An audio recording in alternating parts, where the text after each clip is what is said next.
And good day. This is the Eye of the Storm podcast with the big picture technical update for the S&P 500 being recorded on Sunday, March the 10th, 2024. For the sake of time, I am really just going to be covering the futures market today, the ES. My intent is to, again, during the week, to attempt to update the cash market, primarily just so that we somewhat get back into sync in terms of there's been a contract roll and we're now sitting out in the June contract and we're sitting just below 5,200. So starting with my big picture, I continue to look at this as a primary B wave counter trend rally, and it has definitively come in as an irregular B. But we've yet to really reach or exceed the 1.382 Fibonacci resistance level that would line up to complete this primary B wave. So I continue to look at it as such, looking for a primary C wave down, and then completing there a cycle fourth wave, and then moving up in a cycle fifth wave to complete a much larger move in terms of a supercycle third wave. Now, within all of that, that's a very big picture. Bottom line is, from the October 2023 low, I'm counting up 5 waves of minor degree to form intermediate wave C. So within that move, I have completed minors 1, 2, 3, and 4, minor waves 1, 2, 3, and 4, which puts us in minor wave 5. Minor wave 5 will consist of 5 waves of minute degree, of which we have completed 1, 2, 3, and 4. So that puts us in minute wave 5 of minor wave 5. So initially, we had the possibility that minor wave 5 would have been forming a diagonal, an ending diagonal triangle. It didn't work out that way, but here we are again within the final minute degree fifth wave up, and it also appears to be forming a diagonal triangle, in which case we would have an ABC. And I mean, there is a slight outside chance that we might have to revise if there is not a triangle pattern, and then we'd have just 1, 2, and then 3, 4, and a 5. But even this starts to get a little bit sketchy. The waves become very, very small and tiny, and so it becomes more difficult to try to count them, which is why I'm leaving it an A, B, C, and that we're forming a diagonal. Now, within that, if I hit an ABC up for wave 1, and it's a 5, 3, 5, and then a 3 down, ABC down for wave 2, and then we do 1, 2, 3, 4, 5 up, and that fourth wave would be over here, by the way, not quite tucked into there, just back over here. And then we have the fifth wave up, and then that is again, I'm going to have to put that, the fourth wave would go right there. And then wave 5, and that just completed wave A. So wave A of 3. And then we have a B wave down, of which it began, as we saw on Friday, a major downturn right off of an additional new all-time high. Now, this is where we got the shift. So the market started to come off, and I believe it's coming off in a B wave. And there's still additional room left before this B wave would be complete. And then we'd get an additional rally to finish minuet wave 3.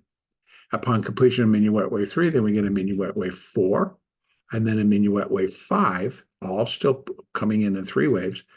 And so we have some additional fibs coming up. Now, these, as it was left on Friday before we actually did the contract roll, because as you can see, with the contract being flipped over to June, the market closed at 51.96, whereas the March contract goes at 51.31. So that's $60 difference. If it closed, I'm pretty sure that's where it happened. Let me just double check. And we're going to go over here and we're going to go down to the ES. Let's just take a look and see where it actually closed on Friday. And the March closed at 51.32, right? So we're looking at approximately $64, $65 difference between June and March. So this is where the market will start from when we begin our Globex session in about an hour and 45 minutes. So what I've done is I've gone down and I've taken a look at that March contract. Now, before I flip over to it, these still remain, this one may change, but this one goes back to the primary B. So this 5307 remains. And then we still have some upper levels, 5463, 5416. That's for the minute. And then this, I believe, is for the minor. So those also remain in place. I'll make adjustments if necessary. More importantly, that 5300. So right now, basis this contract, we got up to 52.57. That being the high, and this should come up a little bit more. This was 50. Let me just make this small little correction. Right there, come on, let me see. 52.57.25. So let me go in here. 52.57. 57.25. I like to be pretty exact. Okay, so we got up to 52.57 basis the June contract. And we're going to be starting from 51.96. So the market sold off. So again, if I leave this in place, that this is 1, 2, this would be the 4. 1, 2, 1, 2, 3, 4, 5, A of 3. Now, being that we actually got up this high, it would be a tough call to say it's all of 3. If it's a triangle. If it's not, then it's still going to be 1 of 3, if anything. But I'm going to call it wave A of 3. So if we're looking at it that respect, and we're looking for a pullback in a B wave, we have to look at where can this B wave go? And here's just the retracements. We've already reached the 50%, basically got close to that 618%. And what we have in turn, and as well, is we have the 786. So we have 5174. I'm wondering what this is. Let me just find out what this is. Beginning of 52.57 down to 52.85 value, the midpoint. Oh, the C wave. It's the C wave down. Sorry about that. So again, then I added for the C wave down. If I open that up, I'll probably see it. And I actually don't, but I'm still wondering where all the connections are. It's right in, nope, it's on the inside. It's on the inside. There it is. So first of all, if we still have additional downside for the B wave, it's going to come in the form of the C wave. And I wanted to match up with this to see where it all could come in. So with the wave C would equal wave A, and that would be at 51.46.47. That would be just below here. Now, again, being that this was 5 waves and I'm looking for a zigzag, I'm not really looking for that B portion of this wave to come down and form more of a flat than a zigzag.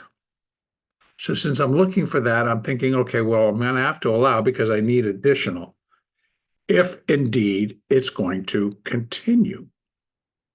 Otherwise, I mean, I'm looking for at least a little bit, or at least an additional low below 51.85. This is, again, basis the June contract.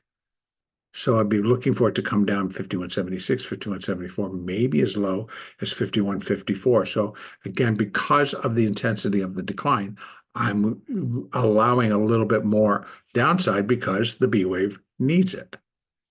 But 100%, very possible, and then we rally. But I would suspect, and actually almost expect, that rally to be as tense as the decline. If not, then the market truly, if we start to break down and we break below 51.24, then the market is basically sending a much different signal. And I got to go back out here to the 4-hour chart, which is, you can tell, is kind of not all filled in. But I would have to come back out here and actually not even needing to go there and just go to this hourly chart. And it becomes very difficult because this really does fit best as 5 waves up. So what does that suggest as we move out? Is this a 1, a 2? This then overlaps and everything just starts to fall apart from this point in terms of what else could it be? I will have to wait and see what the market can or cannot do. But I would not be looking for this market to break again on the basis of that June contract, that 51.70, whatever the level was, actually 51.27. I would not be looking for it. This is even going to be a little bit different. June contract, that low right there is 51.24. So that would be my level, that if it comes down and it breaks that, then I have to consider this as complete. But of what is going to be very challenging, let's say. It could be very, very challenging. So, but we will understand that likely the market may be complete and that we're dropping. I'm not expecting that right now. I'm more expecting that the market will kind of regain its footing and continue, finish that up if need be, and turn and move, or continue to move higher, as it did suggest it was doing inside. We went up, we came down, and we started to come back up. And maybe they just finish and continue to go up and then slide back below and then rally. Finish the B wave and then rally. And once that's done, we'll be able to then add another layer for upside. But if it comes down to it, let me just take away those levels. And we'll leave those on for right now so I can pick a marker. Let's say it comes down to that hourly 200, which right now, again, basis the June contract, sits at 51.75. So that would be a logical place for this to kind of find its balance, bottom, and then turn higher. It also represents 0.618. So wave C could be 0.618 of wave A. Not that uncommon as one may think. Most common is 100%. But 618 is in there. So if it comes down, gets to there, stops, and begins to rally, so be it. Then I'm looking for the next leg up. And let's just say we'll use this level, that this is where it holds. Then you're going to start to see we're now looking to match things up on the upside.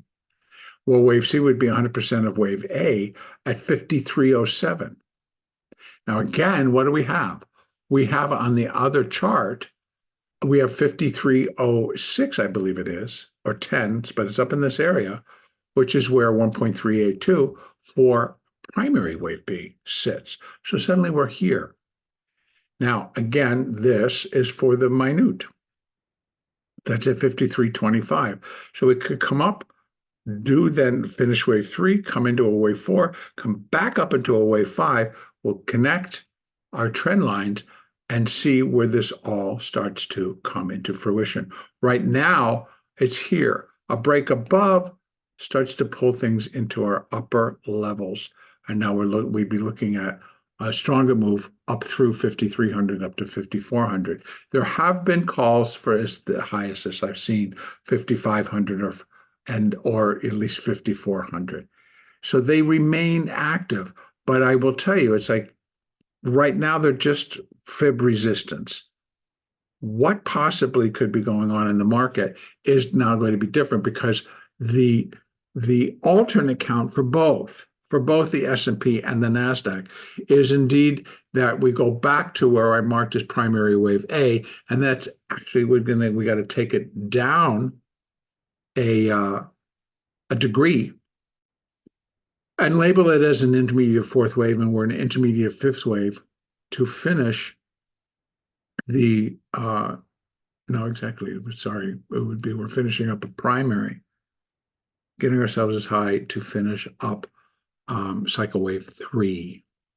So that we mean that cycle wave 3 is still in action, and that what we finished at the top at 48.08 would have been primary wave 3, and that the low where I labeled primary wave A would be primary wave 4. So we're actually in a primary fifth wave up. Now that carries a lot of the same fibs as if it was a C wave because both are going to be 5 waves and of intermediate degree. So we actually could build a case on an alternate basis that the market does have quite a bit additional upside. Now, how it got left on Friday, a lot of people are questioning its ability to get much further. Now, week after next, we cannot forget that we have coming in on March the 18th or 19th, I think it is, March the 20th, is the Fed meeting. And so we will get an idea on interest rates. I am not. And in fact, the Fed pretty much nobody's out there saying Fed's definitely going to cut on March in the March meeting. But the Fed continues to lay out some groundwork that things are falling into line and that we should have a decent enough picture where things are in line to have a rate cut later this year. So if rates stay unchanged and they hold them at the higher level, then we have to determine, well, what do we think the market's going to do?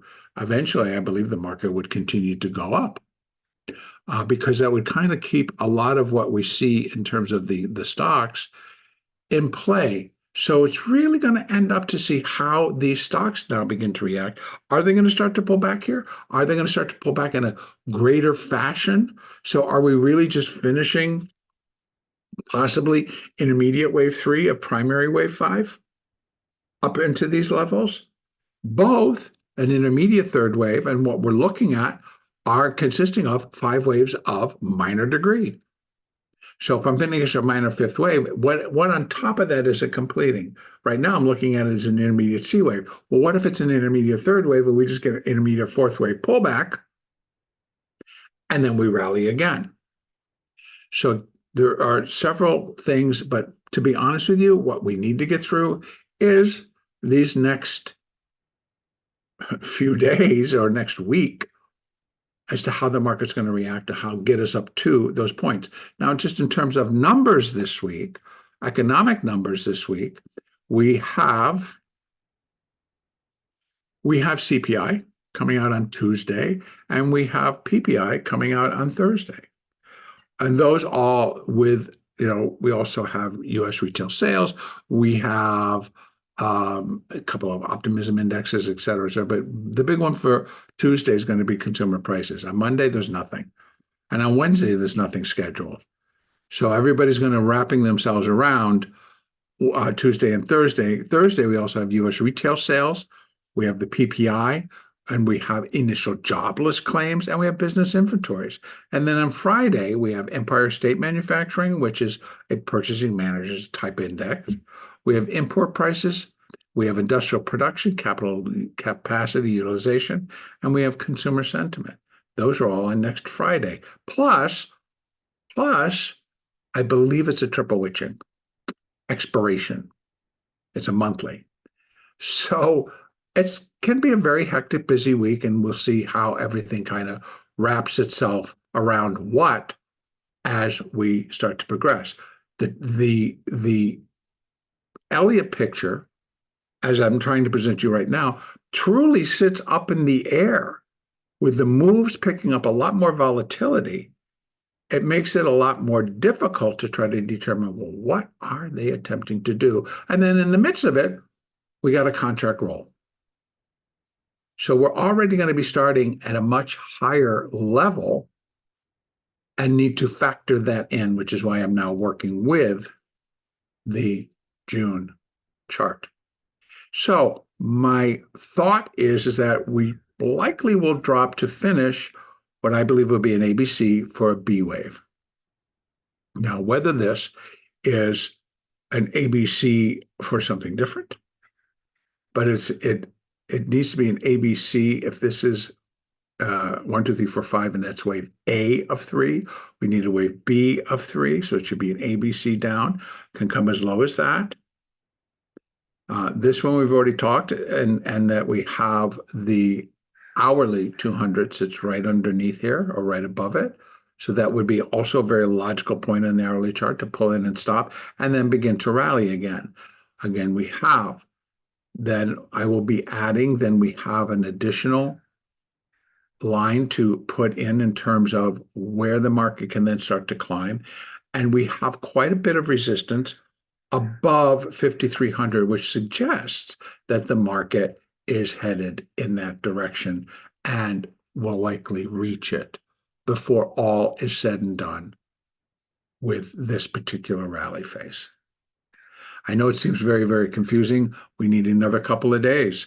So we, first of all, to get more pulling in the June contract into trading, the March contract drops off, and then taking a look at the SPX.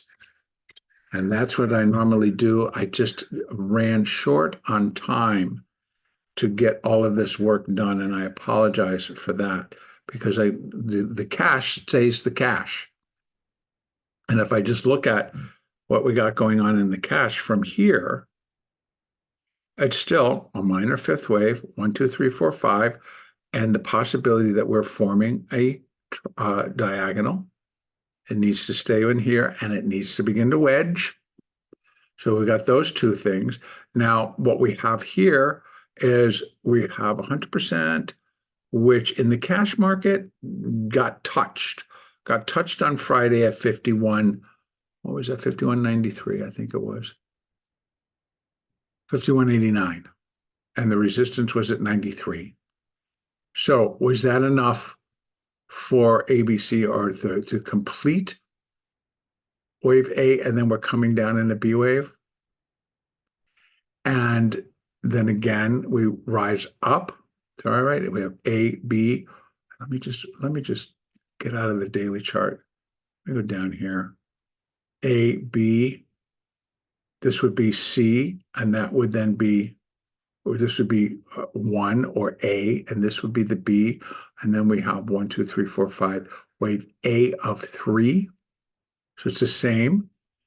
And then the B wave coming down. And I can go like this. And thank you for sticking out with me because I'll just fill it in right now as best I can. So again, here we have down to 618, which is 5107 on the cash. Again, I could get down to 5085, sure. And even if I went there, we're going to be looking at the same type of levels, which I believe were like 51 upwards of 70, 75, 51.75. And so that is that $60. If we're looking at this as $60 premium over cash, then there it is. So coming down and then we rally again. Now, where can we come up in this rally? Well, we have here where we're looking at that C wave that's already been completed. So this one comes off. But we have minute wave 5 at 51.83 basis the cash. I suspect that's going to be reached and not going to hold back. The minor at 52.19, I think that will be exceeded.